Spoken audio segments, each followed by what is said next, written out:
आप हर जगह अपने दादा का नाम लेती, वजह क्या है? या तो आपके दादा की खिदमत थी या फिर आपके पास और कुछ कहने को नहीं था? मेरे दादाजी वो शख्सियत हैं कि अगर उनके सामने 150 लोग भी आ जाएं हमारे हल्के से तो वो कहेंगे अच्छा, वो नाम से पहचानेंगे। आपके दादा के जो दोस्त थे, मैं ये नहीं कहूंगी कि मेरे दादा के दोस्तों ने मुझे जितवाया नहीं, मुनाफकतें होती हैं, बहुत बड़ी बड़ी उस पे होती हैं, पैसे चलते हैं, हर चीज होती है। कोई मेल पॉलिटिशियन आए और उसकी 2 तस्वीरें लगाएं, एक जिसमें उन्होंने थोड़ा सा वेस्टर्न लिबास पहना हो या दूसरा जिसमें उन्होंने नॉर्मल लिबास पहना हो। ऐसे मर्द हज़रात के साथ नहीं होता। खवातीन का आना ही सबसे पहले किरदार कशी, फिर उनकी किरदार पे बातें करना, फिर उनकी लिबास पे बातें करना। दादा की पोती अब वहाँ जतोई ग्रुप को कैसे टक्कर देगी? आप कह रही हैं मैं वापस आऊंगी और वहाँ पे लड़ूंगी, वो तो खतरनाक लोग हैं, वो कब्जे कर लेते हैं, वो तो। जतोई ग्रुप का एक डर है और वो अभी भी है। तो उस बंदे के उन्होंने घर में कुत्ते भिजवा दिए और उसका रेस्टोरेंट बंद करवा दिया, हत्ता कि वो बहुत गरीब बंदा था। उनके घरों में कुत्ते उनके घरों में डाल, मतलब ये रिसेंट इस इलेक्शन में? अभी ये इसी इलेक्शन की कैंपेन करते वक्त बुहारी ग्रुप की बेटियां तो शिकागो यूनिवर्सिटी से पढ़े और वहाँ पे आप सड़कों का जिक्र करें, तालीम का ना करें, स्कूल्स का ना करें। मैंने जी सबसे पहले बग्गा साहब, मैंने यही बात की थी कि हम यूनिवर्सिटी बनाना चाहते हैं। वेलकम सियासत.pk से मैं हूं वकार बगा और इस वक्त मेरे साथ मौजूद हैं अब्दुल्ला शाह बुहारी साहब की पोती सैयद बासित शाह बुहारी साहब की बेटी महा बुहारी। महा बुहारी दादा की पोती के नाम से आपको लोग जानते हैं। जी बिल्कुल। आप पाकिस्तान की सियासत में एक नया चेहरा थी। पाकिस्तान की इस इलेक्शन में जब लोग फ्रस्ट्रेटेड थे, आपको लोगों ने देखा और आपको लोगों ने बहुत ज्यादा वायरल किया। आपके ऊपर तनकीद भी हुई, मीम्स भी बनी और लोगों ने आपको सराहा भी। ये सारी चीजें आप उनको कैसे ले रही हैं? देखिए जी, हमारे मुल्क में खसूसन मुजफ्फरगढ़ के इलाके में खवातीन वैसे पहले भी आई हैं, लेकिन खवातीन का घर से निकलना ही बड़ी बात है। हमारे यहाँ कहते हैं कि जी लाइक वुमेन लीडरशिप नहीं है, वुमेन एम्पावरमेंट नहीं है। तो जब खवातीन बाहर निकलती हैं, कोई पढ़ा लिखा इंसान, पाकिस्तान में काफी ब्रेन ड्रेन है जी। यहाँ कहते हैं कि जो भी नौजवान है, जो पढ़े लिखे हैं, वो बाहर जा रहे हैं, वो यहाँ रहते नहीं। तो जब कोई पढ़ा लिखा नौजवान यहाँ वापस आता है, यहाँ कोई खवातीन या कोई खातून अपने घर से बाहर निकलती हैं, तो फिर उनकी इस तरह मीम्स बनाकर उनको पीछे खींचा जा रहा है। तो ये उनकी तनकीद करना उनके ऊपर है, लेकिन ये भी अपने में एक बड़ी बात है कि खवातीन अब घर से बाहर निकल रही हैं। No doubt. जब मुझे अभी तक याद है जी कि जब मेरे वालिद ने ये डिसीजन लिया कि मैंने अपनी दोनों बेटियों को जी पॉलिटिक्स में लाना है, क्योंकि मेरे 2 भाई बहुत छोटे हैं, वो 13 साल के हैं। तो उनको बहुत सारे लोगों ने कहा कि जी आप अपनी बेटियों को ला रहे हैं पॉलिटिक्स में, और मतलब अपनी बेटियों को जो कि मतलब यंग है और ऊपर से वो मैरिड भी नहीं है, एंड दे आर बेयरली मतलब 25-24 साल उनकी उम्र है, तो आप ये क्या कर रहे हैं? तो मेरे वालिद ने इस पे कहा कि मुझे बेटा और बेटी में कोई फर्क नहीं है। औलाद जो है वो टैलेंटेड होनी चाहिए, काबिल होनी चाहिए, समझदार होनी चाहिए, बाइसे फख्र होनी चाहिए। तो इसमें बेटा बेटी का कोई फर्क नहीं है। तो मैं ये सोचती हूँ कि चलें जी, मेरे तो भाई छोटे हैं, तो जो पाकिस्तान में ऐसे लोग हैं जिनकी फकत सिर्फ बेटियां हैं, बेटे नहीं है, तो वो मुल्क छोड़ दें।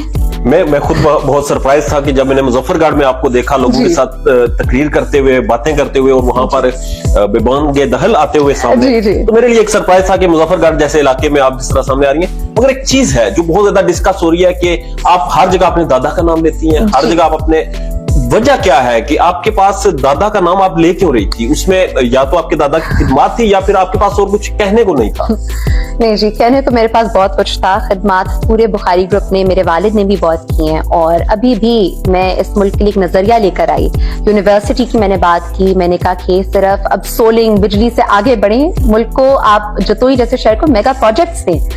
लेकिन दादा की बात मैंने इसलिए की है जी, मेरे दादा का नाम है मखदूम अब्दुल्ला शाह बुखारी और उनकी वफात हो गई कुछ साल पहले।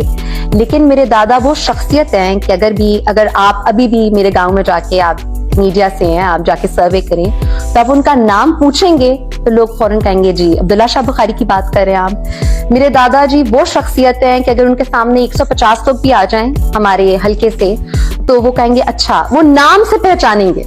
वो मतलब लोगों को नाम से पहचानते थे। वो शख्सियत है जो कि हर किसी का अच्छा, ये उसका रिश्तेदार है, अनथक खिदमत। हत्ता कि उनकी जी आखिरी दिनों में जब उनको ट्यूमर डेवलप हो गया था, जब वो अपने डायलिसिस पे थे, जब वो नहीं भी उनकी सेहत उनका साथ नहीं देती थी, तब तक उन लोगों की अनथक खिदमत की है और लोगों की खुशी गमी में उनके साथ खड़े रहे हैं। तो मेरे दादा ने, ये लोगों की परसेप्शन है कि जी हमारा एक बड़ा डेवलप्ड ग्रुप था और हम आ गए और हमारी जगीदारा सियासत, ऐसी नहीं है। मेरे दादा ने बड़ा स्ट्रगल किया था सियासत में आने के लिए। जब मेरे दादा पहली बार सियासत में आए थे तो उनके जो मद्दे मुकाबल जो इस बार हमारे खिलाफ बने हैं जतोई ग्रुप, ये एक इनका पूरा एक सरदारी निजाम है। तो ये तो कैंपेन भी नहीं करते थे, ये वोट भी नहीं मांगते थे। इनका इस कदर डर था कि आप मेरे जब दादा का उन्होंने पहली बार इलेक्शन कंटेस्ट किया तो अगर कोई उनका नाम भी ले लेता था ना तो ये जाके उसको उस पे पर्चा करवा देते थे, उसको थाने में भेज देते थे। अभी की बात है, जब मैं हाल ही में कैंपेन कर रही थी तो इतने सारे लोग मुझे ऐसे मिले जिन्होंने मुझे दुआएं दी, अपनी बेटी समझ के, उनकी मेहरबानी है। लेकिन उन्होंने मुझे बताया कि ऐसे ऐसे दौर थे कि अगर पुराने दिनों की बात है कि जब इतनी गाड़ियां भी इस तरह नहीं होती थी, तो जब मेरे दादा वोट मांगने जाते थे तो लोग उनकी ना जीप के पीछे झाड़ियां लगा देते थे कि कहीं ये जो निशान है गाड़ी के ये तक नजर ना आए कि सुबह जतोई ग्रुप वाले हमें उठवा लेंगे। और जी और इस तरह की, मतलब मेरे दादा ने काफी स्ट्रगल किया और काफी फिर नाम कमाया, लोगों के दिलों में घर किया, उनके लिए आवाज उठाई। मगर आज तो आपका वहां उस हलके में, उस पूरे इलाके में आप बुखारी ग्रुप का या फिर आपके खानदान का एक बहुत इन्फ्लुएंस है जी, मगर फिर भी जतोई ग्रुप वहां पर बासर है और जहां तक हमें इंफॉर्मेशन मिली है कि वो इलेक्शन पर भी असरअंदाज हुए और आपके दादा के जो दोस्त थे जिन्होंने आपको जितवाना था वो आपके काम नहीं आए, उन्होंने जितवाया नहीं, या फिर जतोई ग्रुप का वहां मंतर काम कर? देखें, मुनाफिकतें हर जगह होती है, ठीक है। मैं ये नहीं कहूंगी कि मेरे दादा के दोस्तों ने मुझे जितवाया नहीं। मेरे दादा के ऐसे बहुत सारे दोस्त हैं जो मेरे साथ खड़े रहे और मैं उनकी तहे दिल से शुक्रगुजार हूं कि मैं मेरे साथ खड़े रहे। लेकिन जतोई ग्रुप का जी एक डर है, हमारे जो जतोई जो इलाका है, जो हमारा हल्का है, वहां जतोई ग्रुप का एक बहुत डर है। अगर आप जाके पूछेंगे तो अभी भी उनके वो लोगों की जमीनों पे नाजायज कब्जे करते हैं, लोगों को उठवा लेते हैं।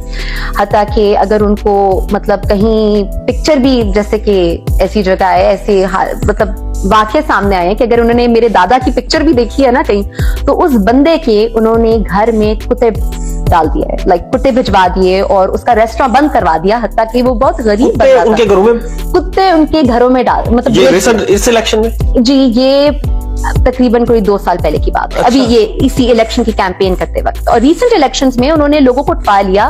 हमारे जिस हल्के में इन्होंने गुंडागर्दी की, दहशतगर्दी की, ये लोगों की जमीनों पर नाजायज कब्जा करते हैं, लोगों के हत्ता के बकरियां, जानवरों तक तो इन्होंने नहीं छोड़ा। इस रीसेंट इलेक्शंस में इन्होंने अपने बंदे भेज के पोलिंग स्टेशन पे फायरिंग करवाई और उस जगह पे मैं खुद मौजूद थी और मैंने इनके बंदों को आते देखा और अभी तक उसके बारे में कोई FIR नहीं। और सबसे पहले तो जी अगर आप इनकी स्पीचेस देखें तो जो हमारे हरीफ हैं, जो कि खुद भी अब कहते हैं कि नौजवान की आदत है, तो जो सरदार मौजम जतोई हैं और उनके जो भांजे हैं जो अब MPA बने हैं PP 273 से, दाऊद जतोई, अगर आप उनकी स्पीचेस को उठाकर देखें तो वो उनकी सबसे पहले तनकीद हमारे पर है कि आप अपनी बेटियों को ले आए सियासत में। और मैं आपको दिखाऊंगी, मेरे पास क्लिपिंग्स हैं कि ये क्या मैजिक शो चल रहा है। तो मुझे एक बात बताएं, पाकिस्तान की 60 से 70% तो जो वोटर है वो औरत है। तो ये कौन सी तब्दीली है, ये कौन सा पाकिस्तान है, ये कौन सी तरक्की है जब औरतों के बगैर ला रहे हैं? अब वहां पे मुझे तो जाती तौर पे ये समझ आई है कि वो बायसे शर्म समझा जाता है कि अगर औरत पॉलिटिक्स कर रही है या पॉलिटिक्स में। बिल्कुल।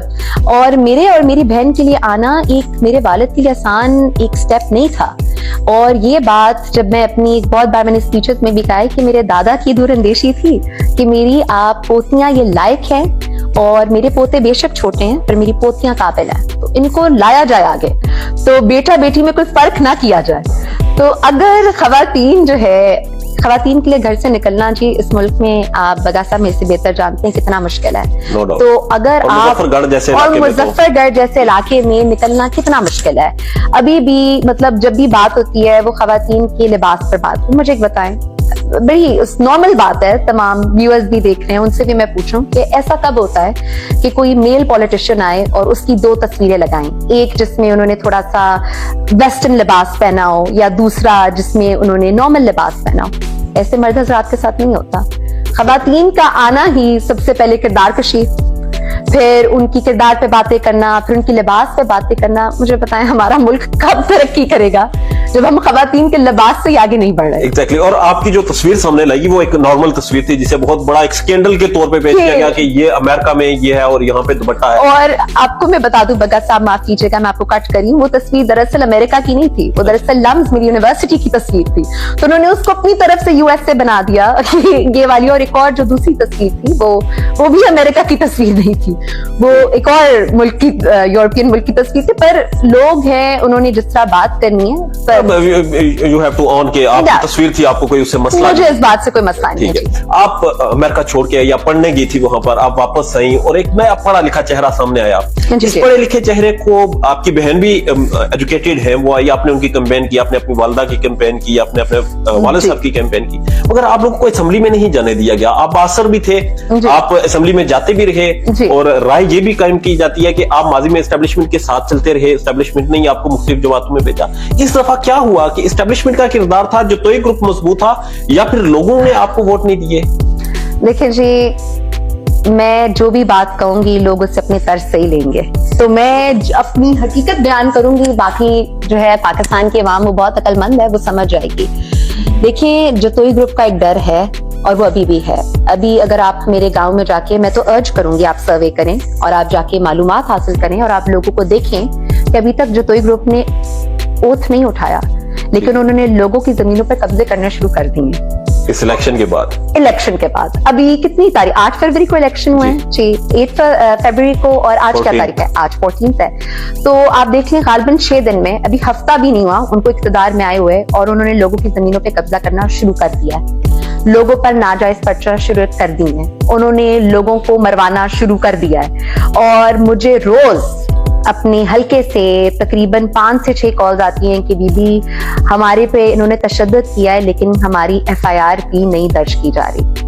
तो मुझे बताएं कि एक तो डर का एलिमेंट है, दूसरा मेरे पास क्लिपिंग्स हैं जी, अब तो सोशल मीडिया का दौर है, पोलिंग डे की क्लिपिंग्स हैं, रात को जी RO के ऑफिस की मेरे पास क्लिपिंग्स हैं, और इन्होंने मस्जिदों में ऐलान करवाए 5 बजे तकरीबन कि जो है अब सारे RO ऑफिस का घेराव करें, और इन्होंने जितने भी गुंडागर्द हर कोई इन्होंने जमा कर लिया। मेरे पास क्लिपिंग्स मौजूद हैं। और हमारा NA 177 पाकिस्तान की वो वाहिद कॉन्स्टिट्यूएंसी है जिसमें जो RO है उसने प्रेस कॉन्फ्रेंस करके रिजल्ट दिया है, जो जो रिजल्ट्स है वो इलेक्शन कमीशन ने देने थे, वो RO ने नहीं देने थे। इन्होंने पूरी रात RO के ऑफिस का घेराव किया। 10 बजे रात के RO गायब हो गया अपने ऑफिस से।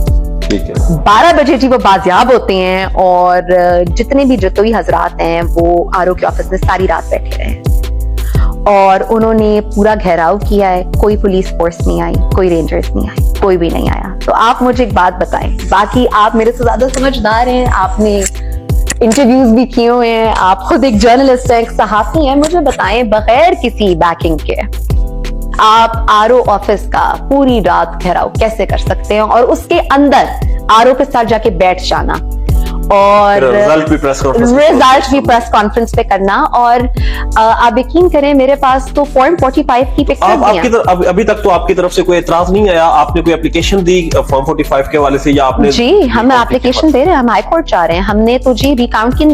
आप ये सोचें कि फॉर्म 45 अभी तक हमें मुकम्मल तौर पे मिले ही नहीं।